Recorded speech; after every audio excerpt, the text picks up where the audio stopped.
Hello, welcome back to my YouTube channel. So ഇന്നത്തെ നമ്മുടെ video എന്ന് പറയുന്നത് മിനി ഫ്രെയിം മേക്കിംഗ് വീഡിയോ ആണ്. അപ്പോൾ ഇതിൽ എഡിറ്റിംഗ്, പ്രിൻറ്റിങ്, അതുപോലെ തന്നെ പാക്കിംഗ് ഒക്കെ എങ്ങനെയാണ് ചെയ്യുന്നതിനെ കുറിച്ചിട്ടുള്ള ഡീറ്റെയിൽഡ് ആയിട്ടുള്ള ഒരു വീഡിയോ ആണ് ഞാൻ നിങ്ങളുമായിട്ട് ഷെയർ ചെയ്യാൻ പോകുന്നത്. അപ്പോൾ ഫസ്റ്റ് ഓഫ് ഓൾ തന്നെ എല്ലാവർക്കും ഉള്ളൊരു സംശയമാണ് മിനി ഫ്രെയിമിൻ്റെ സൈസ് എന്ന് പറയുന്നത്. ഇത് തീരെ ചെറുതാണോ അതോ കുറച്ച് വലുതാണോ എന്നൊക്കെ ഒരുപാട് പേര് സംശയം കാണും. ഇത് 4x4 സൈസാണ് വരുന്നത്. പിന്നെയുള്ള രണ്ടാമത്തെ സംശയം എന്ന് പറയുന്നത് ഇതെങ്ങനെ എഡിറ്റ് ചെയ്യാം, നമ്മുടെ ഫോണിൽ നമ്മൾ കഫേയിലൊന്നും കൊടുക്കാതെ നമുക്ക് എങ്ങനെ സ്വന്തമായിട്ട് തന്നെ എഡിറ്റ് ചെയ്യാം എന്നുള്ളതാണ്. അപ്പോൾ ഞാനിവിടെ യൂസ് ചെയ്യുന്നത് ക്യാൻവ ആപ്പാണ്. അപ്പോൾ അതിൽ നമ്മൾ ഒന്നിൽ A4 സൈസ് ഡോക്യുമെൻ്റ് അല്ലെങ്കിൽ A3 സൈസ് ഡോക്യുമെൻ്റ് എടുക്കാവുന്നതാണ്. അപ്പം ഇവിടെ ഞാൻ നിങ്ങൾക്ക് കാണിച്ചു തരാൻ വേണ്ടിയിട്ട് A4 ഡോക്യുമെൻ്റാണ് സെലക്ട് ചെയ്യുന്നത്. അപ്പോൾ ഞാൻ ഇവിടെ എങ്ങനെയാണ് എഡിറ്റ് ചെയ്യുന്ന രീതി എന്നുള്ളതാണ് ഞാൻ നിങ്ങൾക്ക് കാണിച്ചു തരാൻ പോകുന്നത്. നിങ്ങൾക്ക് കുറച്ചധികം ഫോട്ടോസ് ഉണ്ടെങ്കിൽ A3 സൈസിൽ തന്നെ എഡിറ്റ് ചെയ്യാവുന്നതാണ്. അപ്പോൾ ഞാൻ നിങ്ങൾക്ക് കാണിച്ചു തരാൻ വേണ്ടിയിട്ട് A4 സൈസിലാണ് ഇവിടെ കാണിക്കുന്നത്. അപ്പോൾ A4 ഡോക്യുമെൻ്റ് സെലക്ട് ചെയ്തതിന് ശേഷം നമുക്ക് ഫോട്ടോസ് അപ്ലോഡ് ചെയ്യണം. ഫോട്ടോസ് അപ്ലോഡ് ചെയ്യാൻ വേണ്ടിയിട്ട് നമ്മൾ അപ്ലോഡ് സെക്ഷനിൽ പോയിട്ട് നമുക്ക് ഏത് ഫോട്ടോസാണോ വേണ്ടത് അത് സെലക്ട് ചെയ്ത് കൊടുക്കുക. സെലക്ട് ചെയ്തതിന് ശേഷം നമുക്ക് ഇതുപോലെ ആയിരിക്കും കിട്ടുന്നത്. അപ്പോൾ അത് നമ്മളുടെ ഒരു അളവിനനുസരിച്ച് അതൊന്ന് ക്രോപ്പ് ചെയ്തതിന് ശേഷം നമുക്ക് അവിടെ അഡ്ജസ്റ്റ് ചെയ്ത് വെച്ച് കൊടുക്കാം. അതിന് ശേഷം ജസ്റ്റ് അതേപോലെ തന്നെ നമുക്ക് കോപ്പി എടുത്തതിന് ശേഷം നമുക്ക് ഒന്ന് അടുത്തൊരു ഫോട്ടോയും കൂടെ ആഡ് ചെയ്ത് കൊടുക്കാം. അതിനുശേഷം ഞാനിവിടെ ചെയ്യുന്നതെന്ന് പറയുന്നത് എൻ്റെ സൈസ് കറക്റ്റാണോ എന്ന് ചെക്ക് ചെയ്യാൻ വേണ്ടിയിട്ട് എലമെൻസിൽ പോയിട്ട് ഞാൻ സെൻറ്റിമീറ്റർ അല്ലെങ്കിൽ സ്കെയിലെന്ന് നമ്മൾ അടിച്ചു കൊടുത്താൽ നമുക്കിതിൽ ഒരുപാട് ഓപ്ഷൻസ് കാണും. അപ്പോൾ അതിൽ നമ്മൾ മൂന്നാമത്തെ ഓപ്ഷനാണ് സെലക്ട് ചെയ്തതിന് ശേഷം ഞാൻ 4 സെൻറ്റിമീറ്റർ ആണോ എന്ന് ഞാൻ ഇവിടെ വെച്ച് നോക്കുന്നുണ്ട്. അപ്പോൾ അത് 4 സെൻറ്റിമീറ്റർ ആണ്. അപ്പോൾ നെക്സ്റ്റ് ഫോട്ടോയും ഞാൻ അതുപോലെ വെച്ച് നോക്കുകയാണ്. അപ്പോൾ നമ്മൾ ഈ ഫോട്ടോ ഒരേ സൈസിൽ ആഡ് ചെയ്ത് കഴിഞ്ഞാൽ പിന്നെ അതിൻ്റെ അളവ് കൂട്ടാനോ കുറയ്ക്കാനോ പാടില്ല. നമ്മളതേ സെയിം അളവിൽ തന്നെ എല്ലാ ഫോട്ടോസും നമ്മൾ അതിൽ ആഡ് ചെയ്ത് കൊടുക്കണം. അതുപോലെ തന്നെ നിങ്ങൾക്ക് ഫോട്ടോയിൽ ക്യാപ്ഷൻ വല്ലതും ആഡ് ചെയ്ത് കൊടുക്കണമെങ്കിൽ ഇതുപോലെ ഫോട്ടോയുടെ സൈസ് ഒന്ന് കുറച്ചതിന് ശേഷം നമുക്ക് അതിൽ ക്യാപ്ഷൻ ആഡ് ചെയ്ത് കൊടുക്കാവുന്നതാണ്. സോ എഡിറ്റിങ്ങിൽ ഇത്രയൊക്കെ വരുന്നുള്ളൂ. അത് കഴിഞ്ഞിട്ട് നമുക്ക് പ്രിൻ്റ് ചെയ്യാൻ സ്റ്റുഡിയോയിലെല്ലാം കൊടുക്കാവുന്നതാണ്. അതുപോലെ തന്നെ പ്രിൻ്റ് എടുക്കുമ്പോൾ ശ്രദ്ധിക്കേണ്ട കുറേ കാര്യം ഞാൻ മുമ്പത്തെ വീഡിയോയിലും പറഞ്ഞിട്ടുണ്ട്. നിങ്ങൾ എടുക്കുമ്പോൾ കുറച്ച് ക്ലാരിറ്റി കിട്ടാൻ വേണ്ടിയിട്ട് ഒന്നുകിൽ നിങ്ങളുടെ ഫോട്ടോസ് ഡോക്യുമെൻ്റായിട്ട് സെൻഡ് ചെയ്ത് കൊടുക്കുക, ഇല്ലെങ്കിൽ മെയിൽ ചെയ്ത് കൊടുക്കുക. ഈ രണ്ടെണ്ണത്തിലും ഏതെങ്കിലും ചെയ്ത് കൊടുത്താൽ നല്ല ക്ലാരിറ്റി ആയിരിക്കും ഫോട്ടോസിന് കിട്ടുന്നത്. അതുപോലെ തന്നെ ഞാനിവിടെ എടുക്കുന്നത് ലേസർ പ്രിൻ്റാണ് എടുക്കുന്നത്. അപ്പോൾ നിങ്ങൾക്ക് ഏത് ഫോട്ടോ പ്രിൻ്റോ അല്ലെങ്കിൽ വേറെ ഏതെങ്കിലും പ്രിൻ്റോ വേണമെങ്കിലും എടുക്കാം. അത് നിങ്ങളുടെ ചോയ്സാണ്. ഓരോ പ്രിൻറ്റിനും ഓരോ റേറ്റ് ആയിരിക്കും ഓരോ സ്ഥലത്തും ഉള്ളത്.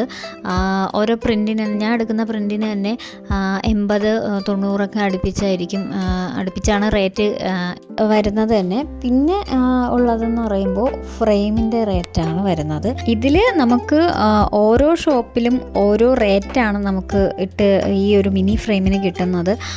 ഒരു ഷോപ്പിലാണെങ്കിൽ നമുക്ക് 40 രൂപയൊക്കെ ആയിരിക്കും ഫ്രെയിം കിട്ടുന്നത്.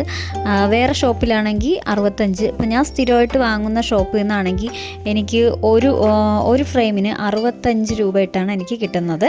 പിന്നെ ഒരു കാര്യം എന്ന് പറയുന്നത് പാക്കിംഗ്, ഷിപ്പിംഗ് ഒക്കെയാണ്. അപ്പോൾ ഇതിൽ ഈ ഒരു ഫ്രെയിമിൽ വരുന്നതെന്ന് പറയുമ്പോൾ ആക്രിലിക് ഷീറ്റല്ല വരുന്നത്, ഗ്ലാസ് ആണ് വരുന്നത്.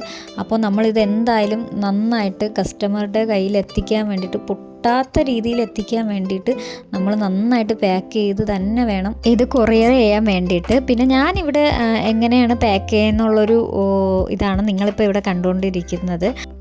ഫസ്റ്റ് ഫിലിം റോൾ ഉപയോഗിച്ച് നന്നായിട്ട് പൊതിഞ്ഞതിന് ശേഷം രണ്ടാമത് ഞാൻ ബബിൾ റാപ്പ് ഉപയോഗിച്ച് പൊതിയുകയാണ്. അതിനുശേഷം ഞാനൊരു ഭംഗിക്ക് വേണ്ടിയിട്ട് ഗിഫ്റ്റ് റാപ്പ് ഉപയോഗിച്ച് നന്നായിട്ട് പൊതിഞ്ഞു കൊടുക്കുന്നുണ്ട്.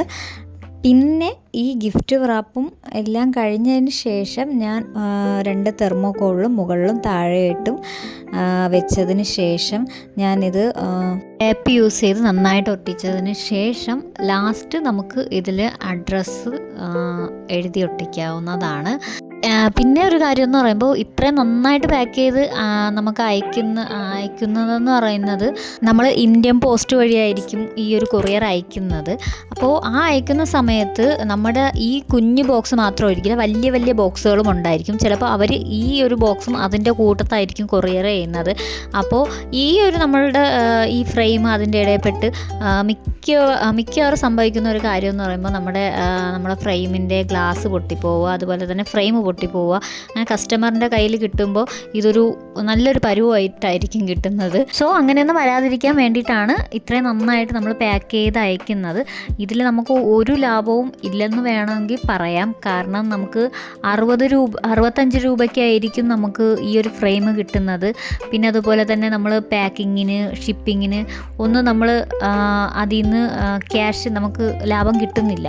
കാരണം നമ്മളിത് 100 രൂപയ്ക്കായിരിക്കും, എല്ലാ ക്രാഫ്റ്റേഴ്സും 100 രൂപയ്ക്കായിരിക്കും മിക്കവാറും മിനി ഫ്രെയിം കൊടുക്കുന്നത്. അപ്പോൾ അതുകൊണ്ട് തന്നെ നമുക്ക് ഈ ഒരു മിനി ഫ്രെയിമിന് നമുക്ക് ലാഭമെന്ന് പറയുന്നത് ഒന്നും തന്നെ ഇല്ല. പിന്നെ 5-6 ഓർഡേഴ്സ് അടുപ്പിച്ച് കിട്ടിയാൽ നമുക്ക് ലാഭം കിട്ടുമെന്ന് വേണമെങ്കിൽ പറയാം. പിന്നെ ഉള്ളത് നിങ്ങൾ നന്നായിട്ട് നല്ല ഫോട്ടോസൊക്കെ എടുക്കുക, ബാക്ക്ഗ്രൗണ്ട് പ്രോപ്സൊക്കെ വെച്ചിട്ട് നല്ല രീതിക്ക് ഫോട്ടോസും വീഡിയോസൊക്കെ എടുത്ത് നിങ്ങളുടെ ഇൻസ്റ്റയിൽ അപ്ലോഡ് ചെയ്യാൻ ശ്രദ്ധിക്കുക.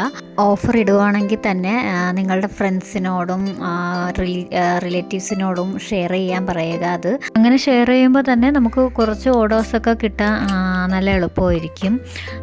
പിന്നെ ഉള്ള ഒരു ഡൗട്ടെന്ന് പറയുമ്പോൾ, ഒരുപാട് പേര് ചോദിക്കുന്നതെന്ന് പറയുമ്പോൾ, ഏതൊക്കെ സൈസിലാണ് മിനി ഫ്രെയിം അവൈലബിൾ ആയിട്ടുള്ളത് എന്നാണ് ചോദിക്കുന്നത്. അപ്പം എൻ്റെ കയ്യിലുള്ളതെന്ന് പറയുമ്പോൾ, എൻ്റെ കയ്യിലുള്ളത് 5x5 സൈസ് ഫ്രെയിമുണ്ട്, അതുപോലെ തന്നെ 4x4 സൈസ് ഫ്രെയിം വരുന്നുണ്ട്, അതുപോലെ തന്നെ 2x2 സൈസ് ഫ്രെയിം വരുന്നുണ്ട്, പിന്നെ ലാസ്റ്റ് വരുന്ന മൈക്രോ ഫ്രെയിമാണ്.